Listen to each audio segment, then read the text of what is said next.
కొల్లు రవీంద్ర అనే నేను శాసనం ద్వారా నిర్మితమైన భారత రాజ్యాంగం పట్ల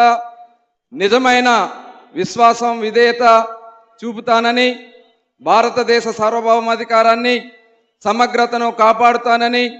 ఆంధ్రప్రదేశ్ రాష్ట్ర మంత్రిగా నా కర్తవ్యాలను శ్రద్ధతో అంతఃకరణ శుద్ధితో నిర్వహిస్తానని, భయం కానీ పక్షపాతం కానీ రాగద్వేషాలు కానీ లేకుండా రాజ్యాంగాన్ని శాసనాలను అనుసరించి ప్రజలందరికీ న్యాయం చేకూరుస్తానని దైవ సాక్షిగా ప్రమాణం చేస్తున్నాను. కొల్లు రవీంద్ర అనే నేను ఆంధ్రప్రదేశ్ రాష్ట్ర మంత్రిగా నా పరిశీలనకు వచ్చినా లేదా నాకు తెలియవచ్చిన ఏ విషయాన్ని నా కర్తవ్యాలను సక్రమంగా నిర్వహించేందుకు అవసరమైన మేరకు తప్ప ప్రత్యక్షంగా కానీ పరోక్షంగా కానీ ఏ వ్యక్తికి లేదా వ్యక్తులకు